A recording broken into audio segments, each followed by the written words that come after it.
Halo Rebahaners, bagaimana kabarnya? Pilek udah sembuh?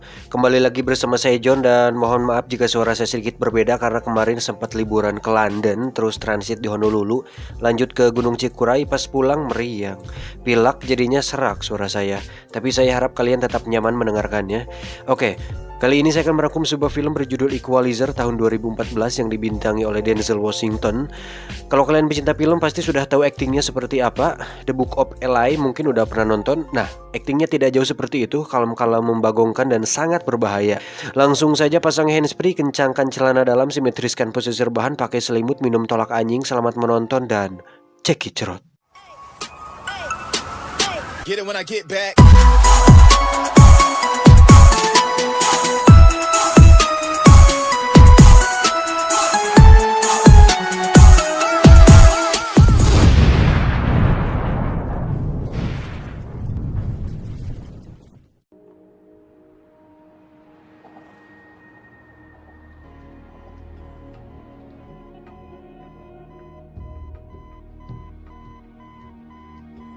Film ini akan berfokus pada seorang pria paruh baya bernama Robert Michael.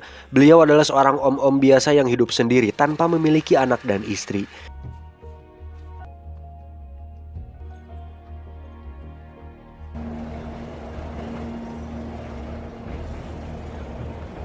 Robert sendiri berprofesi sebagai seorang karyawan di bagian pertukangan di sebuah swalayan yang ada di Amerika. Kehidupan sehari-harinya pun nampak normal dan biasa saja seperti kebanyakan umat akhir zaman pada umumnya. Dan mari perkenalkan, ini adalah rekan kerja Robert yang bernama Ralphie. Kebetulan, si Ralphie ini sedang dalam program diet untuk ikut tes sebagai seorang satpam. Sebagai seorang rekan kerja yang baik, Robert menyuruh agar Ralphie berhenti mengkonsumsi makanan-makanan berkarbohidrat tinggi dan menyarankannya untuk ikut OCD. But if you're not willing to apply yourself, Ya. hey,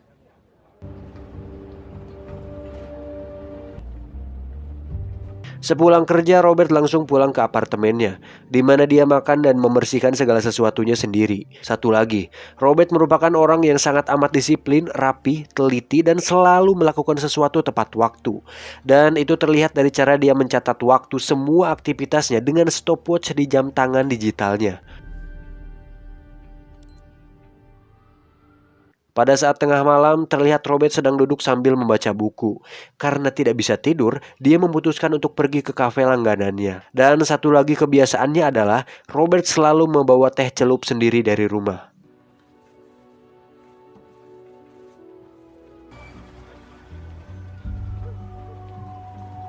Setibanya di kafe, kita akan melihat pemandangan bagus di mana ada seorang gadis sedang duduk dengan posisi yang tidak simetris. Tapi itu bagus. Gadis ini bernama Terry, dan kita akan ceritakan dia nanti. Setelah duduk, Robert langsung meletakkan buku, sendok, sapu tangan, dan semuanya pada posisi yang simetris. Dan pada adegan ini kita kembali diberikan sebuah clue atau kesan kuat bahwa kebiasaan Robert nampak tidak biasa dan nampak sangat terkoordinasi untuk seorang karyawan swalayan. Saat sedang membaca buku tentang kisah seorang pelaut, Terry pun menyapa Robert dan bertanya tentang si pelaut di buku tersebut.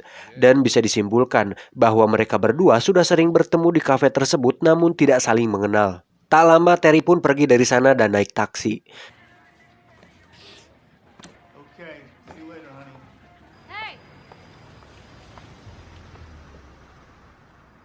Hari-hari pun Robert lalui seperti itu sepanjang harinya. Dan pada esok malamnya, seperti biasa Robert terlihat sedang duduk sambil membaca buku di kafe tersebut. Tak lama Terry pun datang dengan raut muka penuh beban. Belum 1 menit duduk di sana, muncul sebuah mobil mewah dan sebuah panggilan di ponselnya atas nama Slavy. Oke, sampai sini mari saya jelaskan. Jadi si Terry ini merupakan seorang wanita, mohon maaf, semacam wanita malam atau bahasa sopannya wanita pengencrot. Dan Slavy yang diteleponnya itu adalah seorang germo. Orang yang berada di mobil itu merupakan salah satu pelanggan Slavy yang sangat tergila-gila dengan Terry. Namun karena beberapa alasan Terry menolak menemani pelanggan tersebut dan meminta orang lain untuk menggantikannya. Namun Slavy mengatakan tidak bisa. Karena Terry memiliki hutang kepada Slavy, alhasil dia tidak bisa berbuat banyak.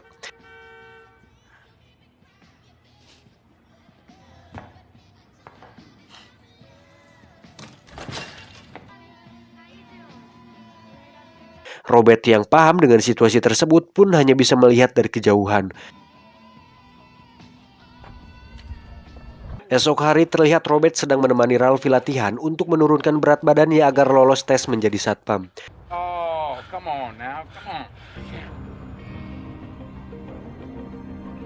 Singkat cerita, malam pun tiba. Robert seperti biasa kembali nongkrong di kafe langganannya. Di sana sudah ada Terry sedang duduk. Dan tak diduga, Terry menghampiri Robert untuk menemaninya curhat.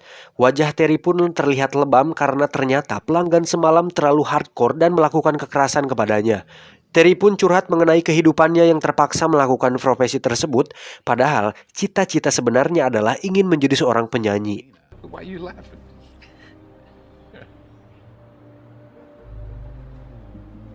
Dari situ mereka berdua pun mengobrol sambil mencari angin di luar. Saat akan berpamitan, tiba-tiba muncullah sebuah mobil yang ternyata itu adalah Slevy.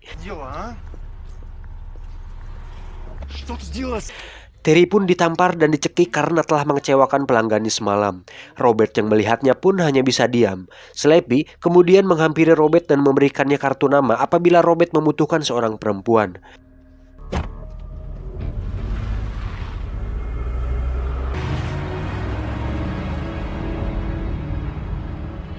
Setelah kejadian malam itu, Robert pun dibuat khawatir saat dirinya tidak pernah lagi melihat Terry di kafe tersebut.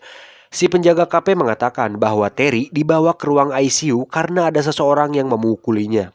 Robert pun langsung pergi ke sana, dan benar saja, Terry sudah terlihat terbaring dengan wajah babak belur dan tidak walakaya.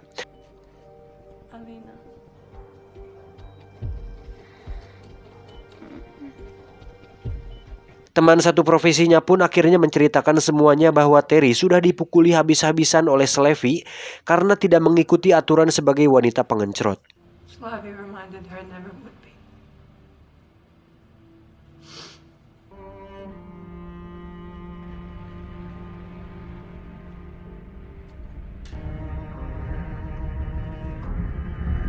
Hal tersebut membuat Robert nampak tidak tenang menjalani harinya dan terlihat seperti sedang berpikir untuk memutuskan melakukan sesuatu. Dan sampai detik ini mungkin Anda bertanya apa menariknya film ini, dan saya pribadi saat pertama menontonnya masih dibuat tanda tanya siapa sosok Robert dan kemana arah film ini. Balas dendamkah atau hanya sekedar menegakkan keadilankah? Dan saya harap Anda sabar karena Anda akan sangat dibuat terkejut dalam beberapa menit ke depan.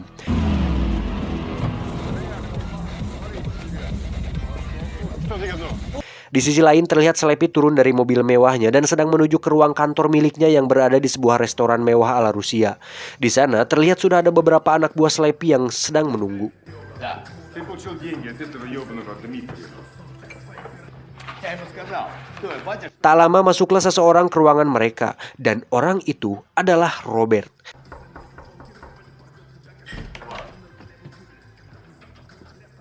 Как ты сюда попал? Не знаю.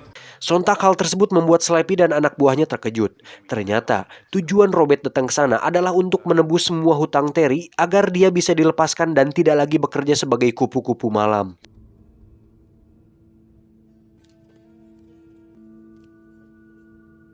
I'm just fucking.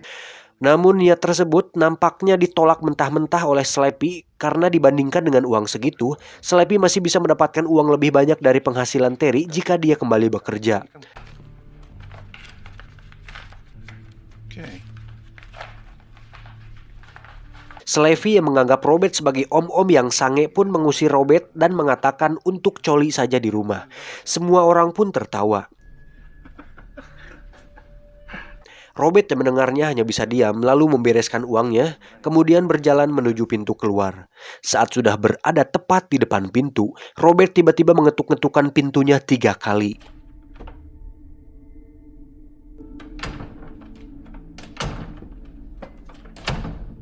Kemudian mengunci pintunya dan berdiri menghadap semua orang. Dan disinilah saatnya di mana atmosfer film ini akan dengan cepat berubah karena kalian akan sangat dibuat kaget dengan apa yang akan dilakukan oleh Robert. Forget something.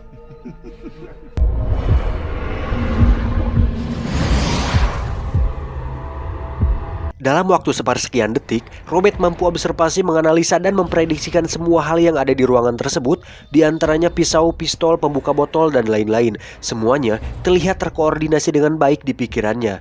Dan jika kalian pernah nonton film Sherlock Holmes, mungkin kalian akan ingat adegan ini sama dengan adegan saat Holmes mampu memprediksikan gerakan musuhnya. Dan kemampuan seperti ini disebut dengan hipotesis prediksi. Saat semua hipotesis prediksinya sudah siap, Robert mengatakan 16 detik untuk melumpuhkan mereka semua. 16 seconds.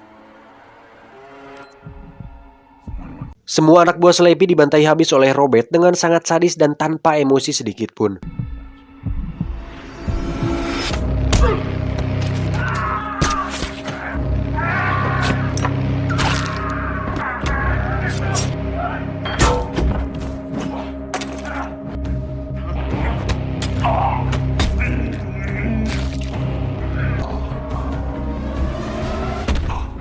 Saat mengecek stopwatch, ternyata Robert melampaui beberapa detik dari yang direncanakan. 28 months. Kemudian Robert duduk dengan santai di samping Slappy yang tengah sekarat, lalu terlihat meminta maaf kepada dirinya sendiri atas perbuatannya.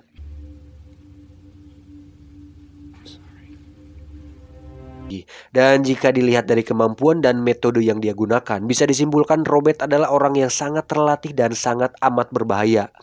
Namun pada detik ini kita masih belum diberitahu tentang asal-usul Robert yang sesungguhnya. Lanjut, Robert pun melanjutkan hari-harinya dengan normal. Dia sempat melihat berita di TV tentang pembunuhan yang dilakukannya, namun disinyalir bahwa pembunuhan tersebut dilakukan karena perang kekuasaan antar geng. Di sisi lain, terlihat seorang pria baru saja turun dari pesawat dan langsung pergi memeriksa TKP.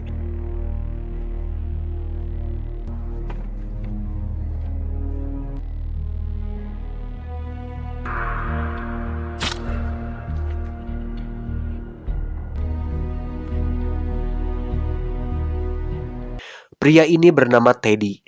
Beliau adalah orang suruhan Pushkin. Pushkin sendiri adalah bos mafia yang menjalankan bisnis di Amerika yang dipegang dan dipercayakan kepada Slappy. Sehingga saat Slappy tewas, otomatis itu menjadi masalah besar bagi bisnis Mr. Pushkin. Maka dari itu, Teddy dikirim untuk menyelidiki dan membereskan masalah tersebut. Teddy sendiri adalah seorang mantan anggota pasukan elit yang terlatih, sehingga saat dirinya melihat TKP, dia dengan cepat tahu bahwa orang yang melakukan ini bukan orang sembarangan. I'm not here to say, please. I'm here to tell you what to do. You ready for business? We open. Di tempat kerja, Robert terlihat sedang mencari Ralphie yang ternyata sudah berhenti bekerja sejak hari ini. Karena khawatir, Robert pun mendatangi tempat Ralphie. Tiba di sana, Ralphie terlihat sedang membantu membereskan restoran ibunya yang ternyata dirusak dan dibakar oleh para polisi korup yang meminta uang palak. Mamá, este es mi amigo del trabajo, el señor McCall. Sehingga Ralphie terpaksa harus berhenti bekerja dan fokus membantu usaha ibunya. Hal tersebut pun kembali membuat Robert bimbang. Lantas dia pun mencari informasi dan mengawasi gerak-gerik dua polisi korup tersebut. Dan pada suatu malam, Robert berhasil menemui mereka berdua dan menunjukkan rekaman video saat kedua polisi tersebut sedang menagih iuran secara ilegal. Saat kedua polisi itu akan membekuk Robert, dengan cepat kedua polisi tersebut langsung dilumpuhkan dengan mudah. Robert mengatakan jika mereka tidak mengembalikan uangnya, maka video rekaman tersebut akan disebarluaskan. Alhasil si ibu kembali dapat modal dan Ralphie kembali bekerja. Di sisi lain, Teddy terlihat sedang menginterogasi orang-orang yang memiliki hubungan dengan Slappy dan bisnis Mr. Pushkin.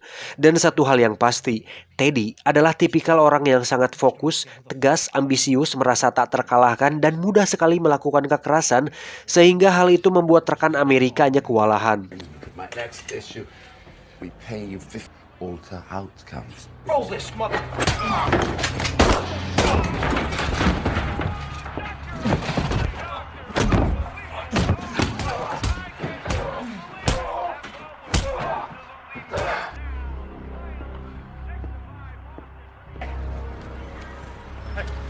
My town. You understand me? This is my home. You cannot run around here like a fucking wild animal.